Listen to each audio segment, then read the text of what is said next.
अंदर maximum TB की दवाएं हैं, टीबी में भी रेजिस्टेंट मोड डेवलप होता है और हायर एंटीबायोटिक्स भी हैं जिनका रजिस्टर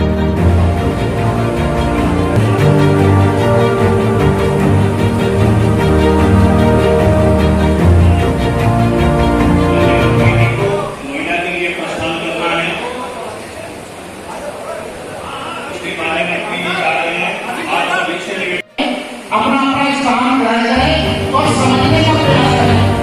जब वहां मेडिकल स्टोर पर जाएंगे तो जरा ये तो नहीं मानेगा, ये पैसा नहीं है, कोई यहाँ वाले नहीं हो रहा है।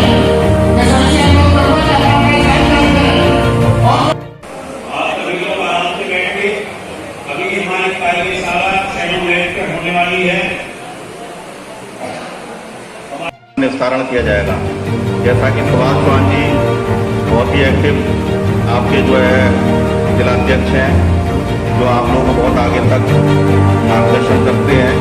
और दूसरी समस्या जो नार्कोटिक्स के संबंध में है, उसके विषय में मैं कहना चाहूँगा कि जो प्रिस्क्रिप्शन की ड्रग्स हैं जो डॉक्टर के पर्चे पर आपको देनी है, वो तो आपको रखनी पड़ेगी, क्योंकि ऐसा नहीं है कि उनको आपको रखने में कोई दिक्कत है, बस उनका हिसाब रखना है। हर दवाई का हिसाब रहेगा तो किसी प्रकार की कोई दिक्कत नहीं आनी आपको, और ना ही उससे कोई बस उसका मिसयूज ना हो।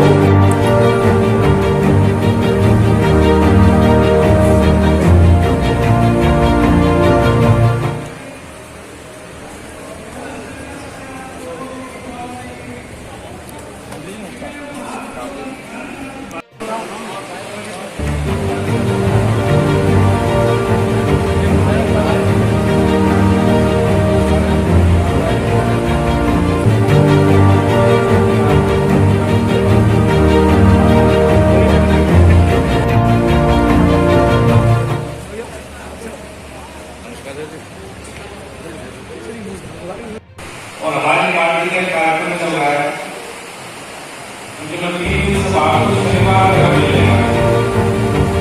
मेरी पार्टी के द्वारा आपको लगा दी। जब आपका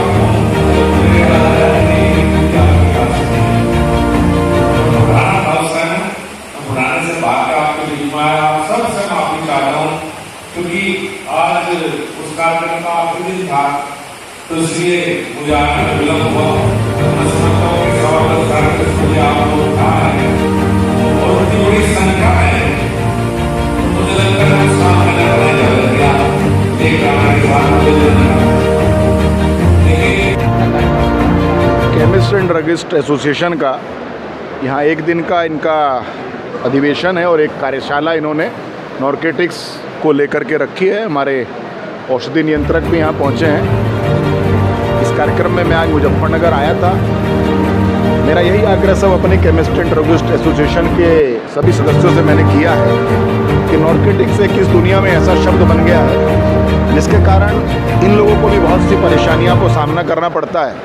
और मेरा एक केवल इनसे ये आग्रह है कि नारकोटिक्स से जुड़ी हुई किसी भी दवाई का किसी भी बिना डॉक्टर के प्रिस्क्रिप्शन के यदि हम किसी नौजवान को देते हैं, उसकी ज़िंदगी एक तरह से पूरी तरह समाप्त हो जाती है, वो उसका एडिक्ट हो जाता है, एक परिवार पूरा तबाह हो जाता है।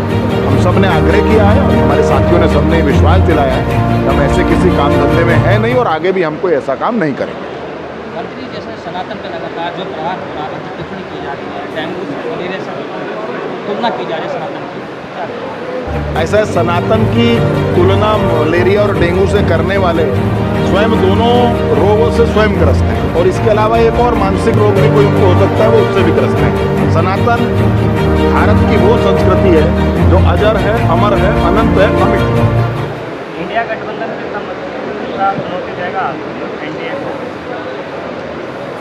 2014, 2019 और 2024 देश के यशस्वी प्रधानमंत्री नरेंद्र मोदी जी के नेतृत्व में एनडीए गठबंधन अब तक की सबसे ज़्यादा सीटें जीतकर लोकसभा के अंदर स्पष्ट बहुमत की सरकार बनाएगी। कुली बन रहे हैं, कभी कारपेंटर के बीच में जा रहे हैं, क्या कहेंगे? अब ये उनसे जुड़ा हुआ विषय, वो क्यों जा रहे हैं, किस लिए जा रहे हैं, क्योंकि मैं कोई और शब्द बोलूँगा तो आप लोग कहेंगे आपने उस नेता के बारे में ऐसा कह दिया, ये तो उनसे आप सवाल करिए, इसका जवाब तो मैं नहीं दे सकता। ओबीसी को साधने का एक फैक्टर माना जा रहा है, कितना प्रभाव डालेंगे ओबीसी पे? प्रधानमंत्री अपने आप को बताते हैं देश के प्रधानमंत्री ओबीसी हैं, देश का समस्त ओबीसी समाज उनके पीछे एकजुट होकर के खड़ा है।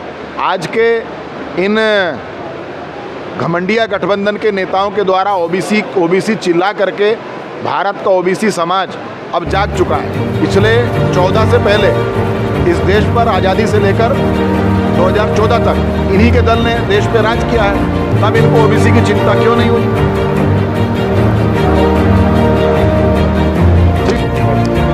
आज जिला स्तरीय एक वार्षिक सम्मेलन का आयोजन किया है, जिसमें शेड्यूल H1 पर जो नारकोटिक्स दवाइयों का और क्रय विक्रय का लेखा जोखा रहता है, शेड्यूल H1 का जो कौन कौन सी मेडिसिन है, इसलिए यहाँ जिला औषधि विभाग के हमने औषधि निरीक्षक और असिस्टेंट कमिश्नर को भी निमंत्रण दिया है और वो यहाँ आए भी हुए हैं। तो हमारे केमिस्ट भाइयों को वो पूरी जानकारी देंगे कि किस तरीके से कौन कौन सी दवाई शेड्यूल H1 में है और रजिस्टर किस तरीके से, उसका प्रारूप क्या है और नारकोटिक्स दवाओं के का किस तरीके से क्रय विक्रय करना चाहिए।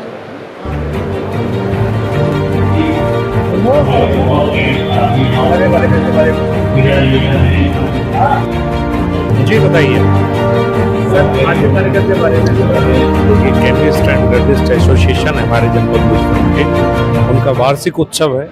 मेरी तरफ से शुभकामनाएं।